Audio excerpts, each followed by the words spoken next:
સુરતના ભાગલ 4 રસ્તા પર કાલે દુબઈમાં રમાયેલ ભારત પાકિસ્તાનની મેચમાં ભારતનો વિજય થતા જીતનો ઉત્સવ મનાવવામાં આવ્યો।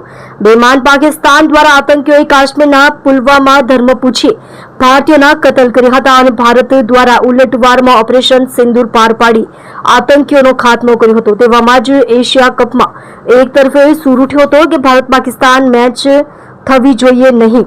એ જ દબાણમાં યુએઈ ભારતમાં ભારે દબાણમાં મેચ રમતા એશિયા કપમાં ભારતની પાક પર સર્જિકલ સ્ટ્રાઇક 7 વિકેટથી પાકને હરાવ્યું।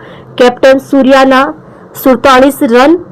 મેચ બાદ પાકિસ્તાની ટીમ રાહ જોતી રહી અને ઇન્ડિયન ટીમ હાથ મિલાવ્યા વગર જ જતી રહી। તેવામાં સુરતના ભાગલ 4 રસ્તા પર પાક પર ભારતનો વિજયનો જીતનો ઉત્સવ મનાવવામાં આવતા સેંકડો લોકો એક સાથે ભાગલ 4 રસ્તા પર ઉતરી આવતા સુરત પોલીસ દ્વારા બંદોબસ્ત ગોઠવી દેવામાં આવ્યો હતો। ઓકે, ભારતની વિજય ઉજવણી કરવા માટે લોકોના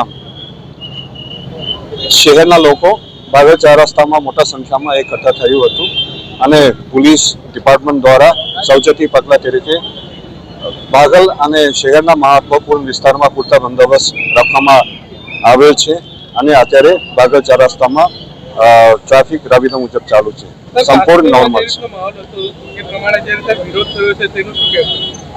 અત્યારે ભાગલ 4 રસ્તામાં સંપૂર્ણ સિચ્યુએશન નોર્મલ છે અને કઈ આ પ્રકારના જોવામાં આવેલ નથી। ક્રાઉડ કેવો હતો? ક્રાઉડ મોટા સંખ્યામાં ભાગલમાં તૈનાત હતા।